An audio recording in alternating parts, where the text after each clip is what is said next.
Les CP, nous faisons cette fois-ci l'évaluation en maths. Comme pour l'évaluation en lecture, il y aura des enregistrements à faire. Donc, pour l'exercice 1 et pour l'exercice 17, vous allez devoir lire les nombres à maman et à papa. Donc, vous lisez chaque nombre. Papa et maman vous enregistrent et me l'envoient. Ils ne doivent pas vous aider. Si vous faites une erreur, vous faites une erreur. Ce n'est pas grave. Puis, vous devez réciter la comptine numérique et au moins aller jusqu'à 100. C'est-à-dire que si vous arrivez à 100 sans vous tromper, c'est pas la peine de continuer parce que quand on sait compter jusqu'à 100, on sait compter jusqu'à l'infini. Une fois que vous serez arrivé à 100, on s'arrête. Pour l'exercice 2, je vais vous faire une dictée de nombres. Premier cadre, vous écrivez 81. 81. À côté, 32. 32. À côté, 63. 63. À côté, 48. 48. À côté, 50. 50.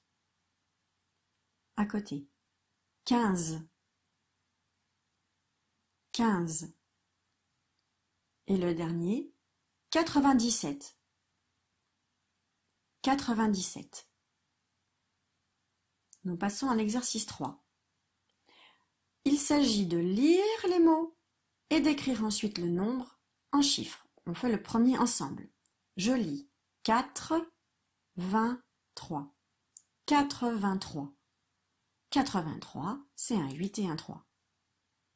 Vous avez compris? Donc vous devez lire les autres et vous écrivez les nombres en chiffres. Exercice 4. Je sais comparer les nombres. Je dois utiliser les signes plus petits que ou plus grands que de la bouche du crocodile. 19, 91. De quel côté la bouche du crocodile va-t-elle s'ouvrir? Elle va s'ouvrir du côté du plus grand et c'est 91. Vous devez faire la même chose pour les autres. Exercice 5. Je connais le nombre avant et le nombre après.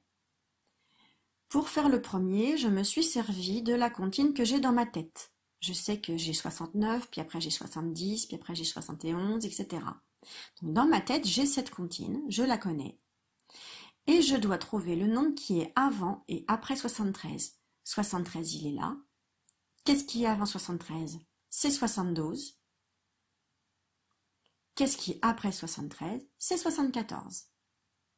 Vous devez trouver pareil ce qu'il y a avant 69 et qu'est-ce qu'il y a après 69. Même chose pour 40, 90, 56 et 79. Exercice 6. On a fait ça il n'y a pas longtemps.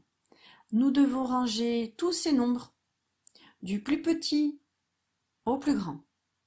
Donc on doit prendre à chaque fois le plus petit et on le barre. On prend le plus petit et on le barre, etc., etc. Septième exercice. On fait des calculs mentaux. Premier carré, vous devez calculer 7 plus 4.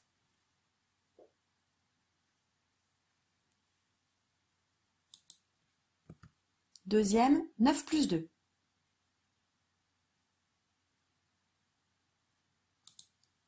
Troisième, 7 plus 6. Quatrième, 8 plus 4. L'avant-dernier, 9 plus 8. Et le dernier, 7 plus 5. On passe à l'exercice 8. Je connais mes doubles. Ah oui, j'espère que vous connaissez vos doubles. Donc ça va aller très vite ça. 8 plus 8, combien ça fait? 4 plus 4, combien ça fait? Allez. On passe à l'exercice 9.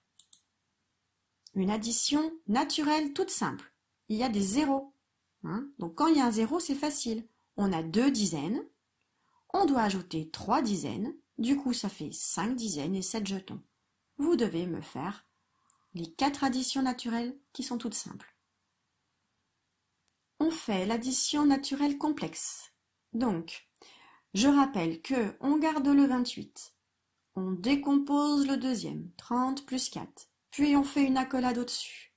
Ça, c'est une addition naturelle simple, qui est facile. Donc 2 dizaines plus 3 dizaines, ça fait 5 dizaines. On rajoute les 8 jetons. Puis ensuite, soit on met 58 dans la tête et on rajoute 4. 59, 60, 61, 62. Soit on dit, ah, 58 c'est presque 60, j'écris le 6. Il faut que j'en pique 2, et si ici j'en pique 2, il va m'en rester 2. Vous pouvez directement écrire le résultat si vous vous en sentez capable. Exercice 11. Des petites soustractions, soit on supprime à la fin, soit on supprime au début. 2, ce n'est pas beaucoup, il vaut mieux supprimer à la fin. 9, c'est beaucoup, il vaut mieux supprimer au début. Ce sont des soustractions, attention.